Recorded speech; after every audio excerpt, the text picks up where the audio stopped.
지금은 어느 고등학교를 가냐가 어느 대학을 가냐를 결정을 하는 시대가 됐어요. 일단 뭐 어디든 갈 수 있는 데 간 다음에 알아서 열심히 해서 뭐 운 좋으면 들어가고 이 정도 수준이 아니게 된 거예요. 네. 왜냐면 전형이 워낙 다양해졌고 그 전형의 영향을 받는 아이들이 대부분이에요. 그러니까 네. 최상위권. 내신 1.0 나오면서 수능 만점 받는 애들은 전형의 영향을 받지 않죠. 그렇지 않다라는 전제하에 전형과 정보에 따라서 그 아이가 갈 수 있는 학교가 많이 그러면 달라지고. 정보가 많은 부모와 없는 부모 똑같은 성적인데도 네. 이 학교 가는 학교가 차이가 확 날 수 있다는 이야기처럼 그게 들리네요. 핵심이에요. 그러니까 이게 미치겠어요. 그래서 제가 듣기로는 무슨 컨설팅이라고 해가지고 막 몇 천만 원씩.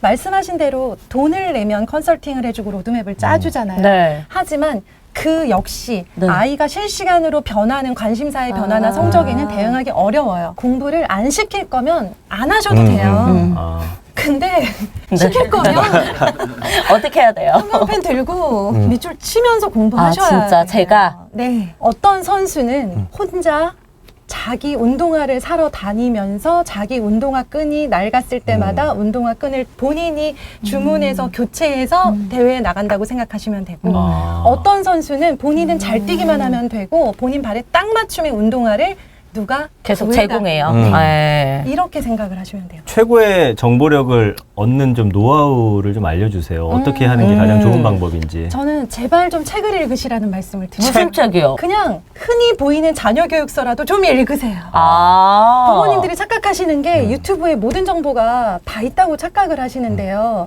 그분들이 유튜브에서 15분 말씀하시는 거는 그 책에 나와 있는 것 중에 10%도 되지 않거든요. 아, 그렇구나. 그분들은 책을 정말 많이 팔고 싶은 욕심이 있으신 분들이잖아요. 오. 그럼요. 한 권이 필요해요. 아, 그럼요. 한권 사주세요. 그러면서 놀이터와 유튜브에서 뭔가 들었던 네. 내용들, 그 채널 알아? 그 사람 알아?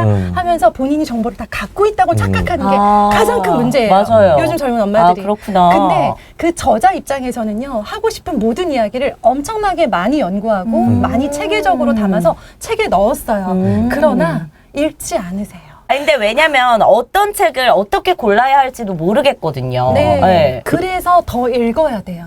읽다 보면 책 고르는 안목이 생겨요. 네. 여러 종류를 같이 사야. 네, 맞아요. 일단은 자녀교육서를 그냥 많은 사람들이 읽었다라고 하는 자녀교육서를 순서대로 하나씩만 독파를 하셔도 다음 책을 보실 때는 아, 이 책은 이렇게 인기에 비해서는 알맹이가 없다. 혹은 이 책은 안 알려졌는데 되게 뭔가 쓸모 있는 정보가 많이 들었네라는 보는 눈이 생기고요. 결국에는 입시를 향해서 가실 때도 당장 대치동부터 가서 막 제가 1,000만 원이든 낼게요. 이게 그쵸, 그쵸, 아니고요. 그쵸, 그쵸. 상담하실 때 우리 선생님들 그렇잖아요. 이 상대가 어느 정도 정보와 자세가 돼 있는지 보고 얘기 풀잖아요. 그쵸. 그래요. 맞아요. 네. 그럼 내가 많이 알고 있으면 더 얻어갈 게 많겠네요. 그렇죠, 그렇죠. 같은 돈을 다 내고. 까야죠. 그럼요. 저희 회패를 다 진짜요? 까야죠. 네, 다 알고 질문이 오셨는데. 디테일하고 뾰족하잖아요. 근데 제가 이제 드는 생각은 뭐냐면 저도 종종 이렇게 학원 설명회 같은 데 가서 좀 듣거나 아니면 주변에 다녀온 엄마들 이야기를 듣거든요.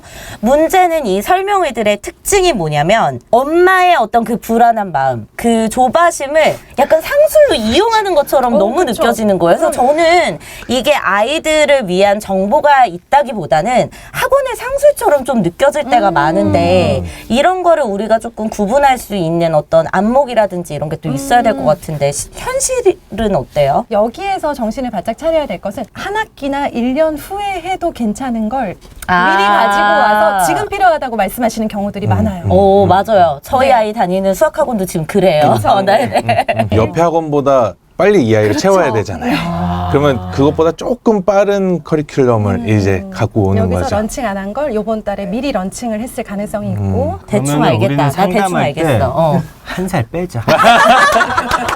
역시 한 살 빼. 요거 하나만 여쭤볼게요. 그 전에 얘기하셨듯이 선배 맘들한테 좀 가가지고 이런 네. 정보들을 얻으면은 좋을까요? 너무 좋죠. 네. 구할 수가 없어서 문제지. 아. 그러니까 정말 찾기가 너무 어렵고 네. 선배 마음은 후배를 별로 관심 필요로 하지 없죠. 않잖아요. 네, 맞아요, 맞아요, 관심 맞아요. 없어요. 왜냐면 100을 줘야 되고 받을 게 없으니까. 어쨌든 그분들은 또 그 위 학년의 정보가 너무 급하신 분들이니까 정말 눈치 없게 너무 시간을 뺏을 수는 없는 거고 정말 할 수 있는 한 최대로 내 정보를 먼저 오픈한 다음에 도움을 주실 분들을 찾아요. 네. 지난주에는 제가 드디어 네. 부동산 아주머님이 저희 아이가 가고 싶어하는 고등학교를 졸업시켰다는 걸 알게 됐어요. 그분이 갑자기 선배맘으로 돌변하시면서 저에게 막 각종 정보를 주시기 시작을 하시더라고요. 부동산 사장님들 많이 알고 있어요. 네. 그 네, 학교별 네. 특징이랑 아이들 어떤 상황 뭐 이런 것들 다 알고 맞아요. 있더라고요. 학군 안에 있는 네. 부동산. 그렇죠. 그러면 이제 그분들이 그냥 주실 리는 없어요. 내가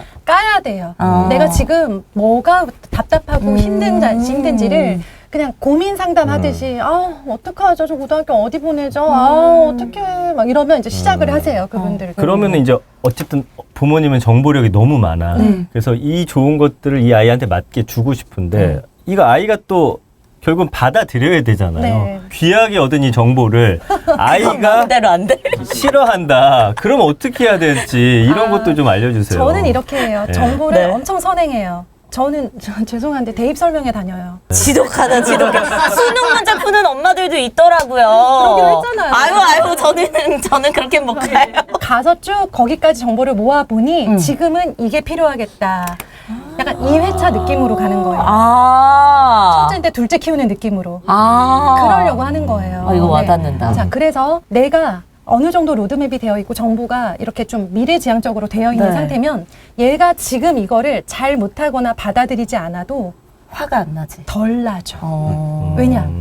다음 기회가 있을 거다라는 그걸 알고 있기 때문에.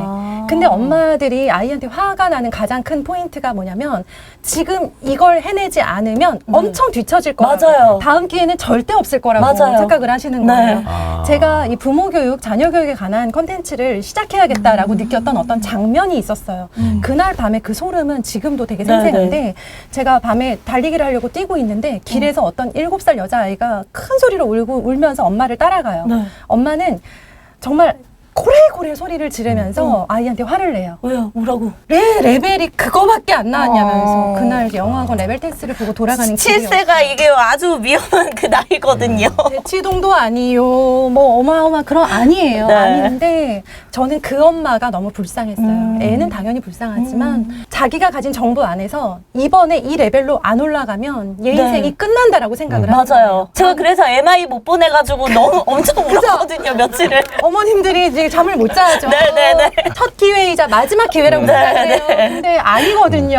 다음 기회는 계속 오는데 여기서 사이가 틀어져 버리면 다음 기회를 못 잡아요. 이걸 안 나온 거 가지고 너 왜 그거밖에 네. 못했냐, 누구는 갔는데 너는 왜 못 갔냐 이 얘기하면 네. 그래서 두 번째 기회가 왔는데도 못 잡고 활용을 못 하는 거지 기회는 계속 옵니다. 잘 이게 생각해봐. 너무 와닿는다. 우리 애 막 3살 때 생각해보면 그때는 막 초조해가지고 수학 교구 시키고 막 이랬는데 지금 생각해보면 그거 안 해도 되잖아요. 세살 엄마들 보면 어때요? 어휴. 그러네. 딱 그 느낌이구나.